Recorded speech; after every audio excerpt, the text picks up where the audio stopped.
中国外交部与白宫几乎同时官宣，王毅与美国总统国家安全事务助理沙利文过去2天在地中海岛国马耳他进行了多轮会谈。您对此如何看？好的，主持人，很显然，这是王毅与沙利文这2位中美高官又一次让全世界都大吃一惊的秘密会见。那么4个月前是在中欧，是在奥地利的首都维也纳。那么这一次呢是在南欧，在岛国马耳他。全球媒体2次都是在官方通报出来之后才跟进报道，甚至一些个神通广大的欧美最主流的新闻机构，他们都没能挖到独家新闻，也足见中美之间是有默契的，都做足了保密功夫。我注意到美国 NBC 电视台昨天的报道，就在标题中对此大做文章，强调这是2人的秘密会见，所谓 secretly meets。那么中方官宣说，双方围绕稳定和改善中美关系进行了坦诚、实质性、建设性的战略沟通。那么这3个关键词实际上也都出现在白宫的英文通告中，也就是 candid, substantive, constructive， 显示呢中美对最新战略沟通的成果是有共识的，也是满意的，都做出了正向的评价。那么定位于战略沟通，同时因为全世界最重要双边关系它的辐射、它的外溢影响。那中美高官他们所讨论、所对话的，必然呢也都聚焦于意义重大、影响深远的全局性的议题。那么至于战略沟通的具体的内涵，白宫通告事实上已经点明了，那就是美中双边关系的重要议题、全球及地区安全议题、俄乌冲突、台海议题等等。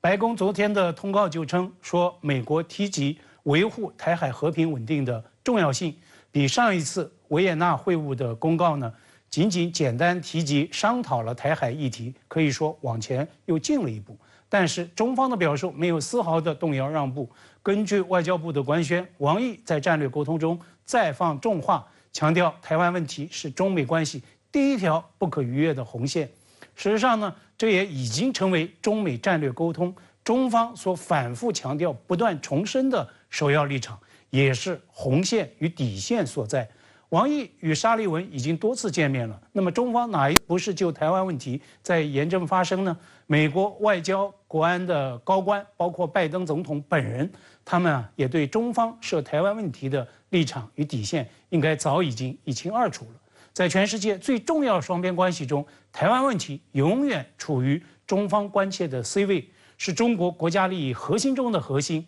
是中美关系政治基础中的基础。也是王毅所再次宣称的第1条不可逾越的红线。对此呢，美方不应该抱任何不切实际的幻想。新加坡联合早报报道标题称，王毅与沙利文会晤为中美元首11月会晤铺路。今天也有外媒记者在外交部记者会上就中国元首是否参加今年的 APEC 会议提问。那么您对此有何观察？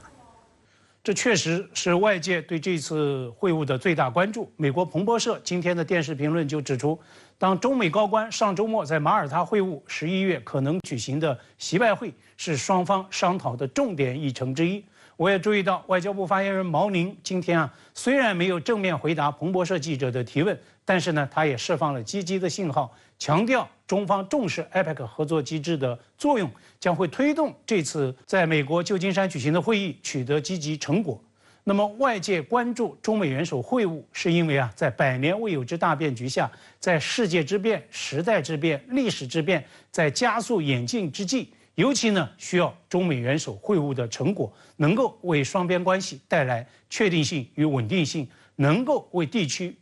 以及世界的发展带来确定性与稳定性。所以中美元首会晤如果真的能够在 APEC 会议期间在场外成功进行，那一定是这次会议能够取得的一个最积极的成果。对于这次战略沟通，中美公告都在强调，这是2国落实元首巴厘岛会晤共识的推进与行动。那么正是在这种意义上，同样的会晤没有能够在今年的 G20 峰会场边上演，世界是存有极大遗憾的。美国总统拜登本人也对此表示惋惜，但是呢，他公开表示相信很快会再次见面。所以美国作为东道主，11月在旧金山举办的 APEC 会议被外界寄予了厚望。我也注意到，一直是美国对华鹰派代言人的《华盛顿邮报》专栏作家叫乔什·罗金，他呢也在最新评论中承认说，拜登长期认为外交就是个人化的行为，推动实现习拜会已经成为美方的重要政策目标，所谓 an important U.S. policy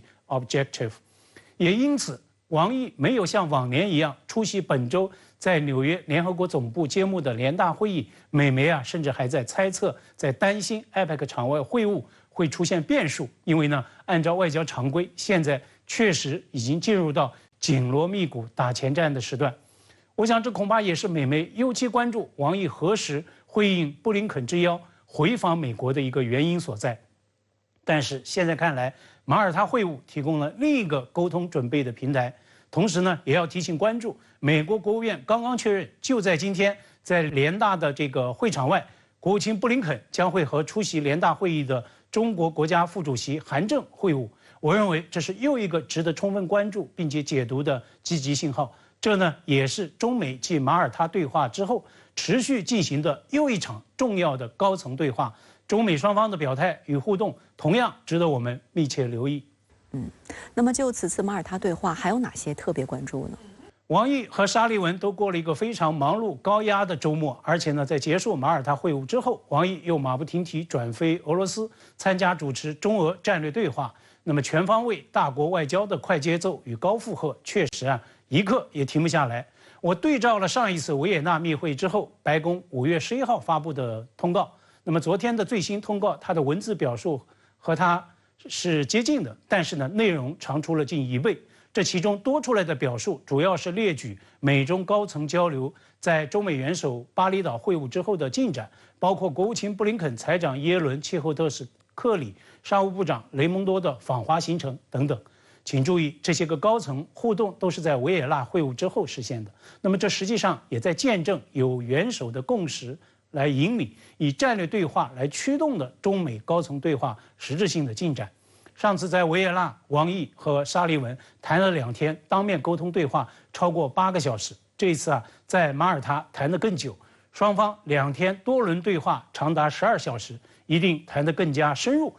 也更透，也更谈得开。我个人认为，王毅和沙利文这种选在第三国，在一些个重要时点就中美关系的重大议程排除外部干扰，进行全面深入、务实高效的沟通对话，是否正在形成中美战略沟通的一种新的模式，很值得我们观察探究。如果这样一个新模式机制化、常态化，无疑对中美关系的走向与稳定是具有重大现实意义的。外交部网站17号晚间发布消息，当地时间16到17号，中共中央政治局委员、中央外办主任王毅在马耳他同美国总统国家安全事务助理沙利文举行多轮会晤，双方围绕稳定和改善中美关系进行了坦诚、实质性、建设性的战略沟通。会晤传递哪些重要信号？而中方通稿使用战略沟通总结此轮接触有何深意？来看看报道。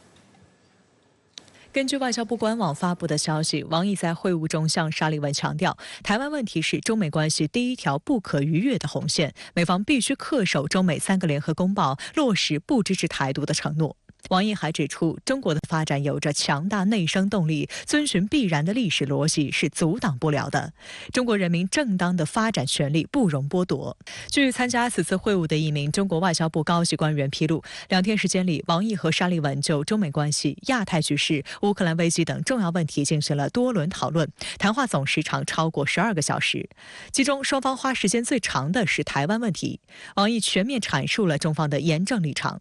此外，他还就美方对华科技打压以及单边无理制裁中方企业、机构和个人表达了严重关切，要求美方立即停止。这名参会的官员同时指出，会晤的整体基调是坦诚、实质性、建设性的。双方同意继续落实2国元首巴厘岛会晤达成的重要共识，保持双方高层交往，稳定和改善中美关系。具体而言，双方同意在近期相继举行亚太事务磋商、海洋事务磋商、外交政策磋商。双方还探讨了在人工智能领域开展对话，进一步支持和便利2国人员往来等问题。我觉得这次会谈意义重大，就是告诉全世界，中美之间尽管有各种各样的分歧，我们也不掩盖有矛盾，但是双方的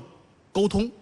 沟通的渠道、危机管控的手段是足够用的。我们一直有通畅的沟通渠道，双方对对方的各种看法或者是诉求，能够在第一时间得到很好的释放。深圳卫视注意到，相较以往，此次中美双方的通稿均有一些措辞变化。中方通稿共计303字，搭配2张照片，其中1张显示陪同王毅参会的包括中央外办副主任邓洪波，而陪同沙利文参会的除白宫国安会中国事务高级主任贝沙兰外，还有专程从北京飞赴马耳他的美国驻华大使伯恩斯。外界注意到，近几个月来，包括布林肯、耶伦、雷蒙多等拜登政府高层访华，无一例外都有伯恩斯的接待陪同。他也参与了所有这些中美高层的会谈，是最清楚中方在各领域立场的人。中方通稿显示，王毅和沙利文在2天里进行了多轮会晤，并使用了战略沟通一词，而非普通的沟通交流。所谈议题的广度和深度都是比较少见的，体现出这次会晤的特殊性。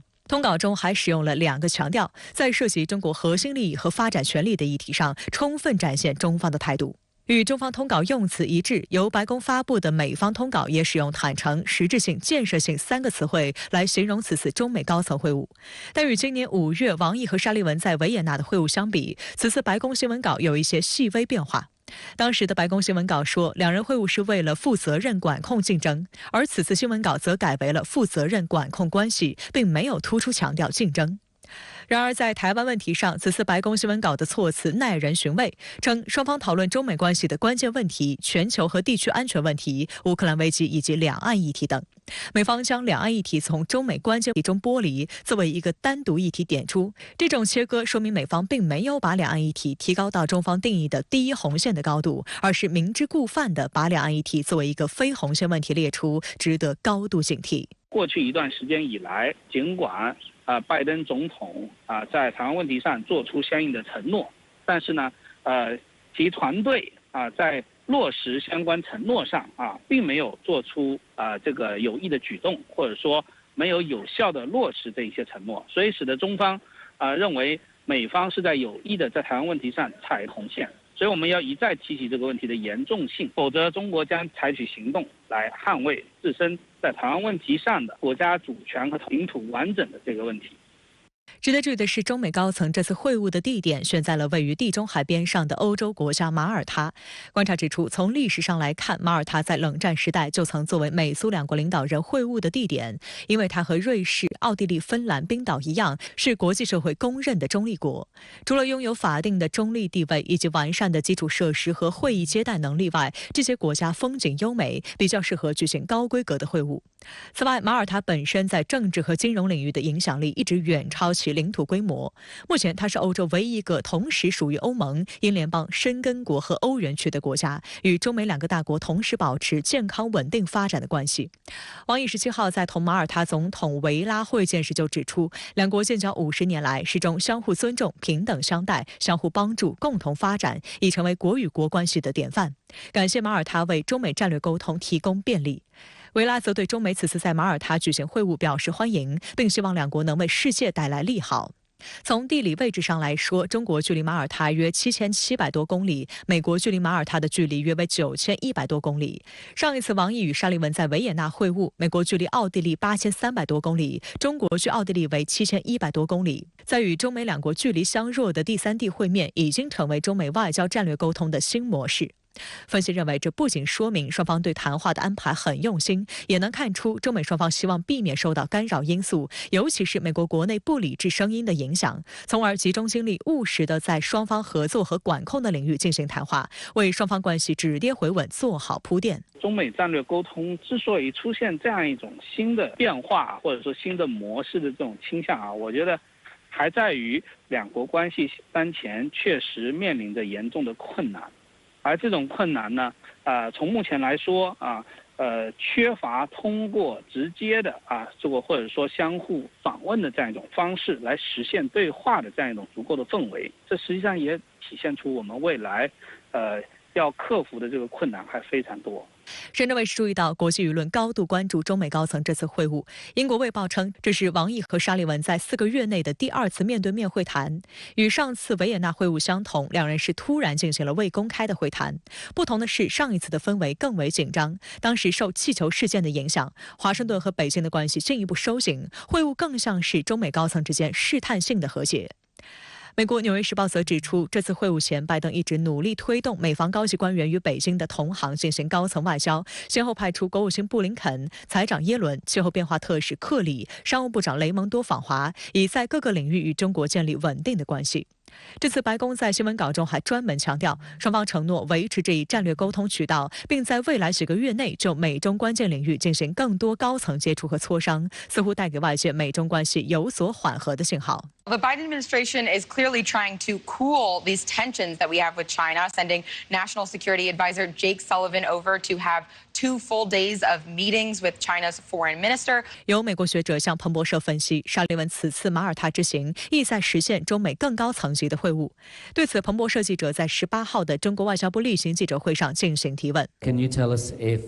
Chinese leader is planning to attend the APEC summit in the U.S. in November? Thank you. 首先，中方很重视亚太经合组织作为重要的多边经济合作机制的作用，我们愿同各方一道，推动今年的会议取得积极成果。关于中方与会的情况，如果有消息，我们会适时发布。观察认为，中国对美国旧金山 APEC 会议的态度和中方是否同意举行更高级别的会晤，对美国来说很重要。一方面，白宫不希望因为中国因素而让旧金山 APEC 会议的成色和成效打折扣。美国在高科技领域打压中国的同时，也希望在应对国内及全球经济挑战方面和中国合作。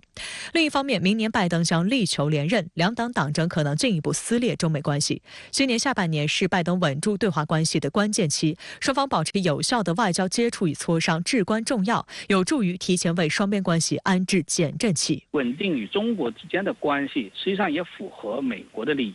因为如果美中之间发生直接的冲突或者对抗，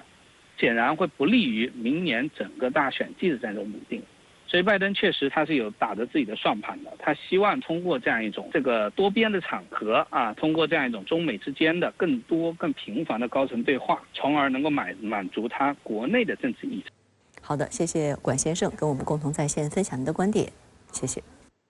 在马耳他同沙利文举行多轮会晤之后，王毅旋即赴俄罗斯举行中俄第18轮战略安全磋商。自2005年中俄两国元首倡议建立战略安全磋商机制之后，中俄几乎每年都举行一次战略安全磋商。此轮磋商，双方将就哪些共同关心的重大战略性、全局性问题进行沟通？王毅的4天访俄行程还将聚焦哪些两国间的重要议题？来看看报道。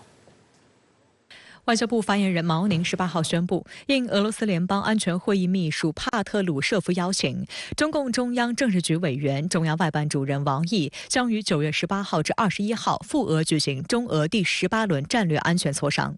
在当天下午的外交部例行记者会上，毛宁进一步介绍称，中俄互为最大邻国和新时代全面战略协作伙伴，同为联合国安理会常任理事国和主要新兴市场国家。两国一直就共同关心的重大战略性、全局性问题保持密切沟通。此次王毅主任赴俄是中俄战略安全磋商机制框架内的一次例行活动，旨在落实两国元首达成的重要共识，推动双边关系发展，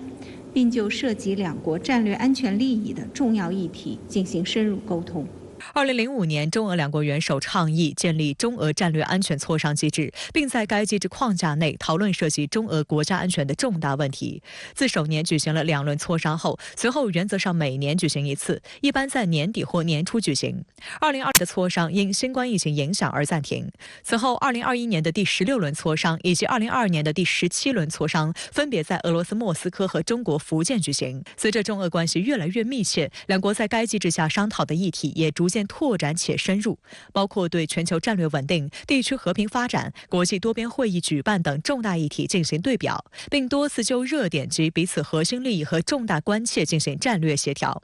2015年，在世界反法西斯战争胜利70周年之际，中俄第11轮磋商共同发出维护国际公平正义、坚决反对一些国际势力篡改2战胜利成果企图的呼声。2016年，中俄第12轮磋商坚决反对美国在韩国部署萨德反导系统。2022年，中俄第17轮磋商，双方还就亚太地区局势、阿富汗、乌克兰等共同关心的国际地区问题深入交换意见。值得一提的是，此次邀请王毅访俄并举行中俄战略磋商的俄罗斯联邦安全会议秘书帕特鲁舍夫，自2009年中俄第4轮战略安全磋商起，一直担任俄方的磋商牵头人，已持续15年。观察指，帕特鲁舍夫在与中方的战略安全磋商上，既可准确贯彻落实普京总统的战略方针，又可保持政策连续性、稳定性。主要还是谈战略安全，我觉得更集中于就是军事合作呀，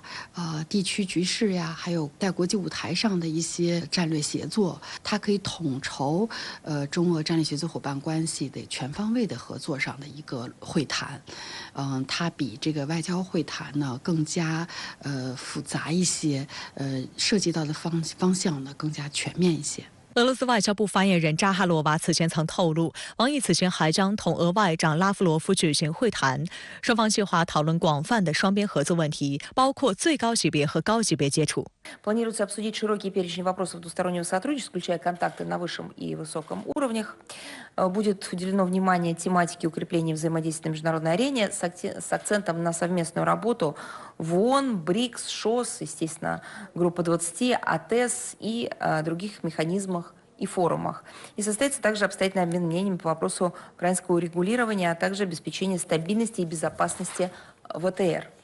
在刚刚结束的中美马耳他会晤中，王毅同沙利文讨论了亚太地区局势、乌克兰、朝鲜半岛等国际和地区问题。观察指，此轮中俄会谈也将会涉及俄乌冲突议题。王毅将重申中方立场，并推动和平解决该问题。China already has offered a peace plan, a 12-point plan, which they floated on the anniversary of the start of the war at the end of February earlier this year. I think the difference now is the context has changed in so much as there's clearly some Ukraine fatigue in the West. And so another peace proposal might be there might be more room to make this one work, or at least to start the process of getting people around the negotiating table to talk about possibilities. Chinese plan, as it stands, is unacceptable, but I think people may be more prepared to talk now than they were 6 months ago. 总体来看，特别是在当前东北亚地区安全形势比较这个微妙情况之下，两国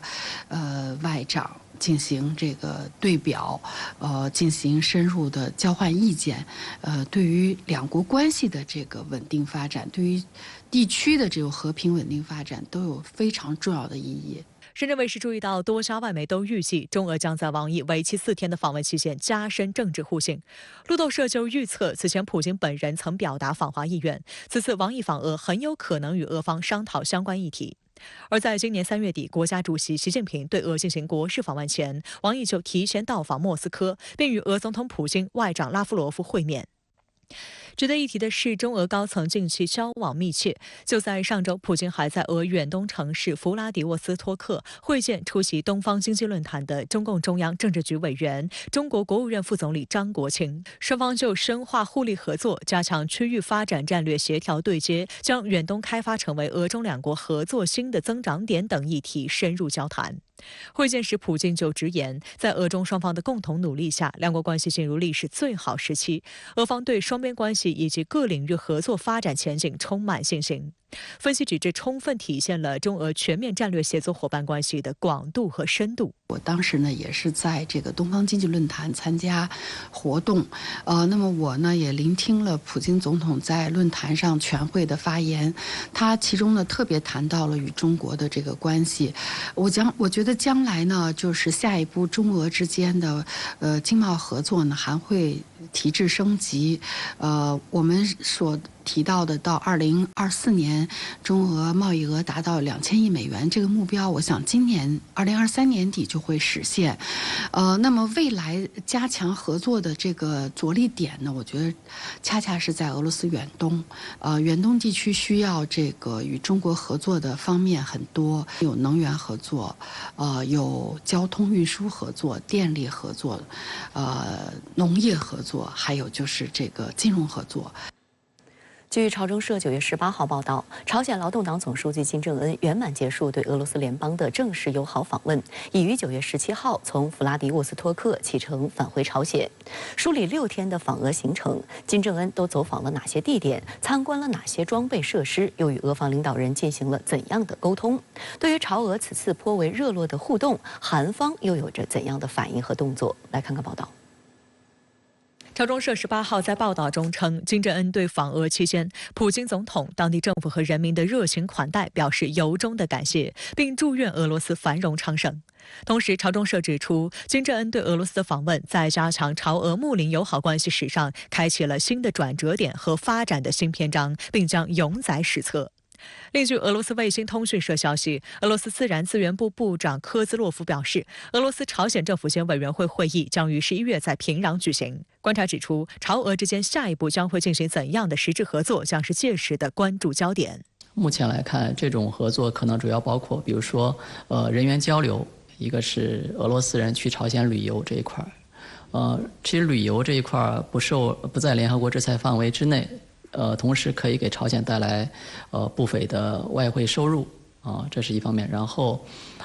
另一个就是朝鲜可能会向俄罗斯提供劳动力，然后其他的就是具体的经贸领域，可能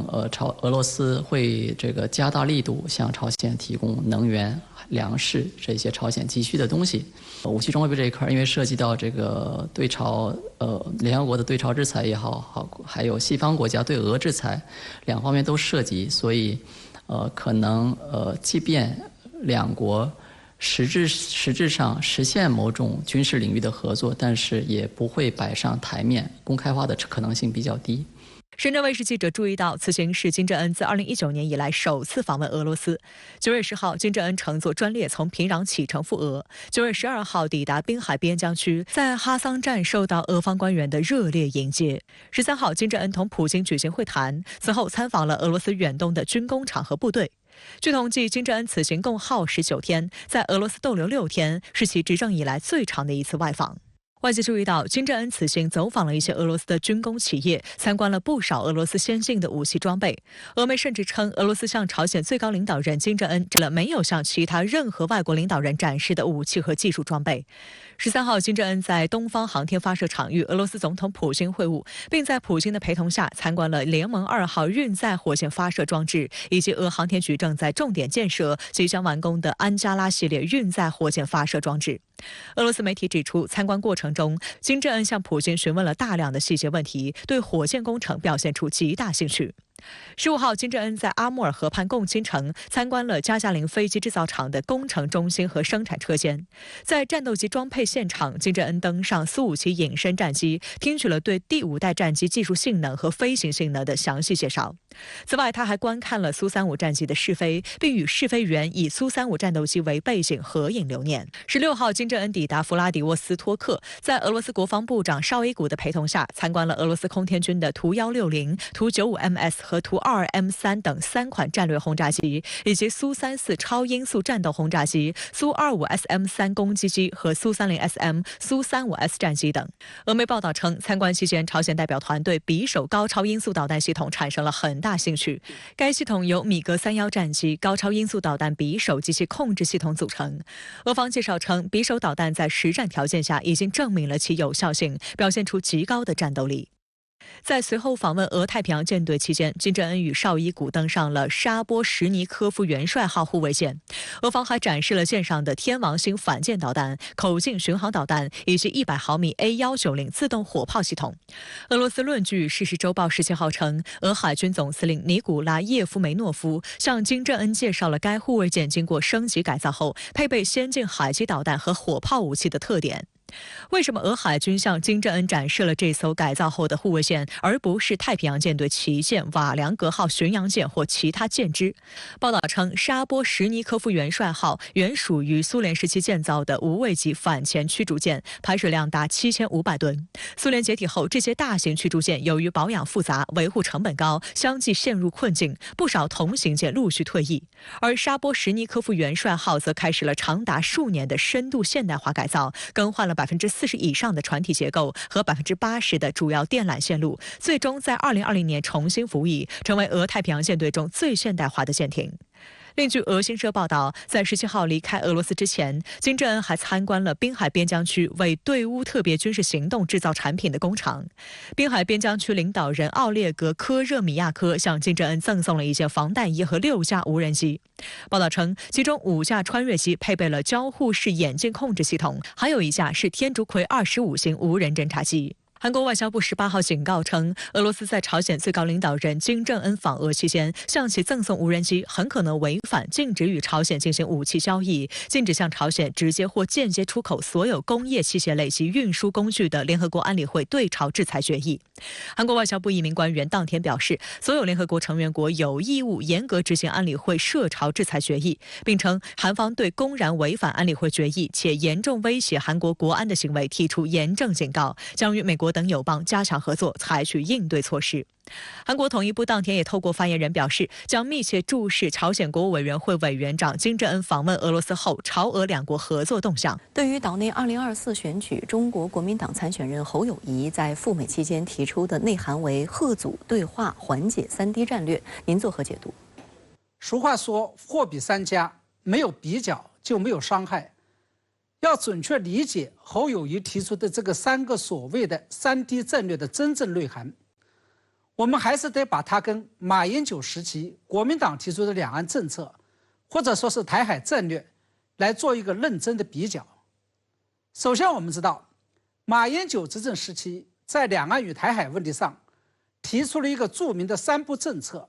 即不统、不独、不武。虽然很多大陆观众并不认同这个所谓的3不政策，但是他毕竟没有回避，而是直面了两岸的统与独这个根本性的问题，而只有直面了根本性的问题，才能真正称得上是战略性的抉择。然而侯友宜的这个所谓的3D 战略，这是直接回避了两岸的根本性问题，因此我认为它只能被称为权宜性的战术手段。其次，我们知道军事是政治的延伸，政治才是根本，军事只是实现政治目的的手段。所以马英九在处理两岸关系与台海局势时，把两岸的政治定位问题放在了第一位，也就是承认九二共识，把军事手段摆在了后面。我们再来看侯友宜的3D 战略，这是把贺阻手段摆在了第一位。所谓的贺阻，说的好听一点就是以实力保平安，说的不好听一点就是秀肌肉亮拳头，以所谓的武力来保平安。从中我们可以看出，跟马英九先解决两岸政治问题，通过两岸政治问题的解决来保障军事安全的做法相反，侯友宜这是把军事手段摆在了第一位，企图通过壮大军事实力来保政治上的安定。当然，更加值得我们注意的是，侯友宜的3D 战略并不是从石头缝里突然冒出来的。现任国民党主席朱立伦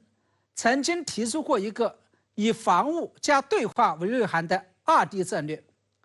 在朱立伦之前的国民党主席江启臣也提出了一个以贺阻加对话为主的2D 战略。侯友宜的3D 战略只不过是在江启臣的2D 战略基础之上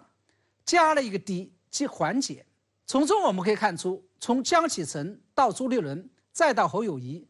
都不约而同地认为台湾需要强化自己的军事能力，并把军事能力摆在了对话的前面，企图以军事能力来维持当前的台海现状。而这显然又是受到了美方长期以来奉行的实力决定论的影响。正是这一个理论的影响下，民进党才推出了以武谋独的策略。我认为国民党需要警惕，千万不要落入了美国设定的以武拒统的陷阱。那在您看来，侯友宜提出的3D 战略最终能够实现其期望的缓解两岸紧张情势的目标吗？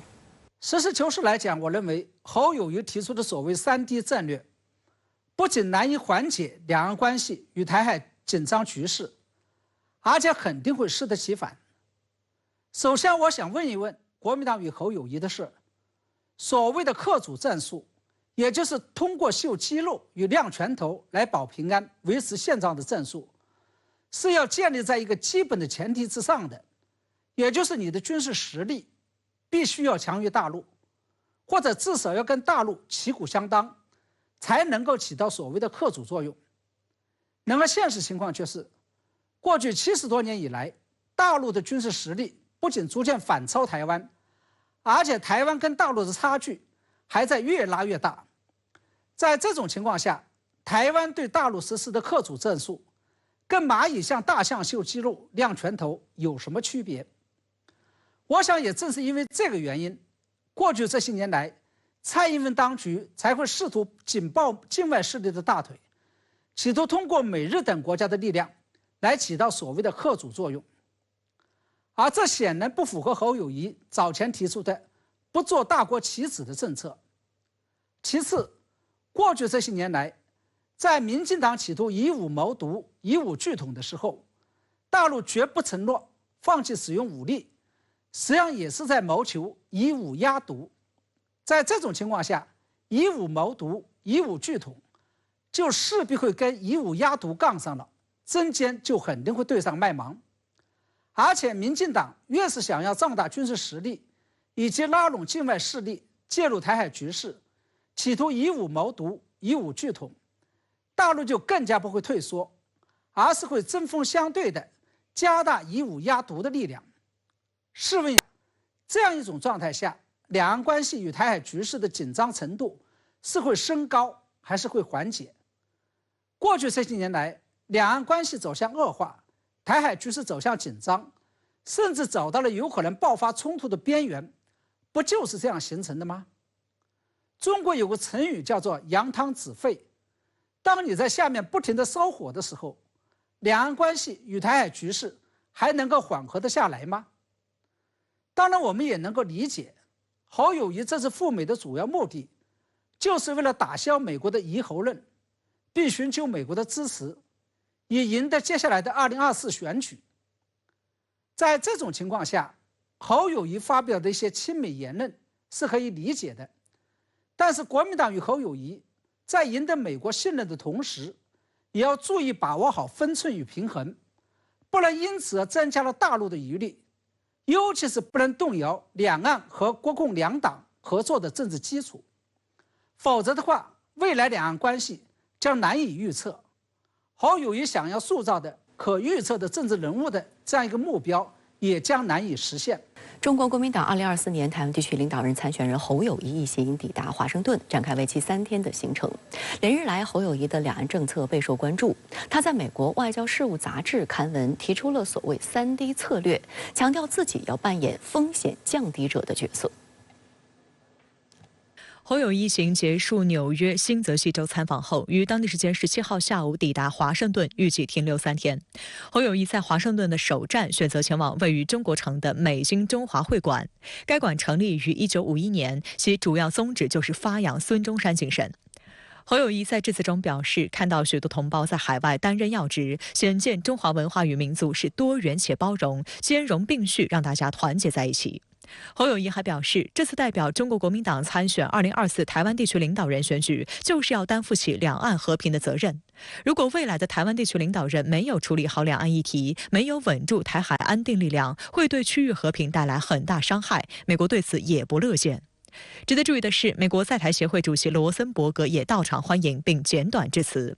此前赖清德过境窜美期间，罗森伯格则是以妹妹结婚为由拒绝接机会面。在参加赖清德举行的侨宴时，罗森伯格还大谈美国将遵守一中政策。他的一个重头的行程就是在美国东部，特别是华盛顿地区的活动，包括会见美国在台协会的相关的领导层，以及在智库和侨界去进行活动、发表演说，去博取舆论的一个关注啊。那么这是我们看到与赖清德此前在美国东部那么停留的时间非常短，并且没有这么多公开的行程，也形不成这么大的一个舆论的声势，还是有一个比较明显的一个对比。但是这似乎也并不意味着美国在对待这些台湾各政党的候选人的态度上有一个特别明显的一个差异。表面上来看美方这是在表示自己似乎是对所有的参选人有一个比较平等的一视同仁的态度似乎去掩盖他去介入岛内选举的一个做法。但事实上，这正是他介入岛内选举的一个比较隐藏的一个操作。实质上是通过这样一个行程压低了侯访美的一些政治效应，避免侯借此去扩大他在岛内的在野阵营里边的这样一个号召力。接下来2天是侯友宜此行的重头戏，他将前往美国在台协会华盛顿总部，并将与美两大智库布鲁金斯学会、传统基金会的学者举行闭门座谈。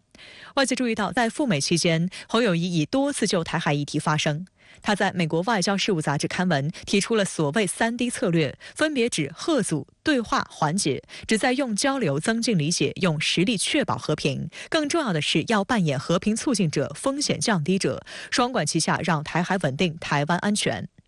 有分析指出，侯友宜的公开表态向外界传递出明确信号，自己是一名可预测的政治人物，而非麻烦制造者。岛内媒体指出，相较于此前赖清德过境窜美时的待遇，美方在某种程度上是向外界表露了信侯依赖的态度。彭博商业周刊8月的封面故事标题为“他希望领导台湾，但他能维护和平吗？”进一步说明赖清德根本无法消除美方对其在两岸关系立场方面的疑虑，担心其选前不台独，选后搞台独，造成两岸关系的急剧恶化，甚至触发两岸之间的战火。侯友宜也是指出，台湾方面要去积极的、有效的处理好两岸关系，包括台海和平的问题。那么这样的话，才能够去回应各方的一个关切。与此相比，那么赖清德就是非常明显的展现出了一个麻烦制造者和现状破坏者的这样一个身份。所以相形之下，我们看到双方对于这个两岸关系上这个差别还是非常大。特别是侯友宜在国民党既有的一个立场上，是积极的主张去两岸之间要去通过交流对话来去化解分歧，增进共识。那么这也是赖清德所不敢讲，也是做不到的一个事情。根据岛内东森新闻云的最新民调显示，侯友宜民调持续攀升，以29.5%支持度跃升第2，与民进党参选人赖清德的差距进一步缩小至7%。分析指出，虽然赖清德获36.5%，但已达天花板。而民众党参选人柯文哲支持度为22.9%。此外，该民调还显示，有约65%的岛内民众对下架民进党表示支持，这些人中有超过80%赞成蓝白整合。对此，侯友宜在美国接受联访时表示，自己和柯文哲过去有双北，即台北与新北在市政上的交流。这次选举，大家努力往前走，会团结所有力量，努力赢得胜利。据岛内媒体爆料，经国民党内部评估，党主席朱立伦和柯文哲已有合作默契，仍要等到侯友宜此次美国行之后的支持度，估计10月后才会明朗。如果届时情势仍不利国民党，焦虑攀升，更没有再拖延的时间和本钱，是和是战都将要做出决定。侯柯配是一个被各方寄予很高希望，也是认为有能力去挑战和击败赖清德的一个选项。那么这是我们从近期的岛内的民调可以看到这方面的一个态势。一方面是我们看到侯友宜由于他这样一个稳扎稳打，他正在不断的展现自己的一个优势、长处和一个可以说是一个后劲。那么柯文哲想要与国民党去谈合作，或者说拒绝蓝白合，那么他很大的筹码就是基于自己的一个民调支持度。所以说，如果说双方的一个民调支持度持续发生这样一个此消彼长的转化，那么柯文哲手中的这样一个筹码就会越来越少。对于蓝白合，民众党方面的态度也很微妙。柯文哲竞选办公室发言人陈志汉表示，目前时机不对。公开场合见面互动当然也都很自然，不过为了避免见面被操作是蓝白合，现阶段我们的幕僚呢还是认为不太适合进行什么咖啡会啊，或者是刻意安排的见面。近日柯文哲也在公开场合明确表示，一定会以民众党候选人的身份参选到底，被认为是在政治上的宣示。另据台媒报道，柯文哲自9月初起分批分组会见了包括防务、外事、两岸关系等各领域专家学者。据悉，柯文哲的政策顾问团近200人，自今年5月起编组成立，已完成了所谓白皮书政策纲领。现正由竞选总干事黄珊珊规划不同场次的政策记者会，由柯文哲亲自发表各项政策。有分析指出，柯文哲的坚定表态加上顾问团成军，或预示蓝白合恐难成型。重点不是可能啊，重点是要完实现。这怎么做？我想还是那句话了。我也有对台湾的民主政治的了解的。我们常常政治人物不要以为自己多厉害，最后都是老百姓决定。柯文哲曾在上周与美国在台协会政治组长会面，令外界猜测他是否即将赴美。据岛内媒体报道，柯文哲计划9月30号再度赴美，预计停留1周左右。今年4月，柯文哲曾赴美21天。柯文哲在这个时候，他对于未来这个政治参选的这样一个策略问题，特别是在野力量的整合问题、与国民党的关系问题，包括说如何处理郭台铭参选带来的这样一种冲击效应等等这方面问题，他有可能需要去向美国去进行沟通进一步了解美方对这个问题的一个看法，然后来去调整他下一步的一个选战的策略。那么第二个方面就是要去弥补他此前在对美经营不足的一些相对的一些弱势和弱项。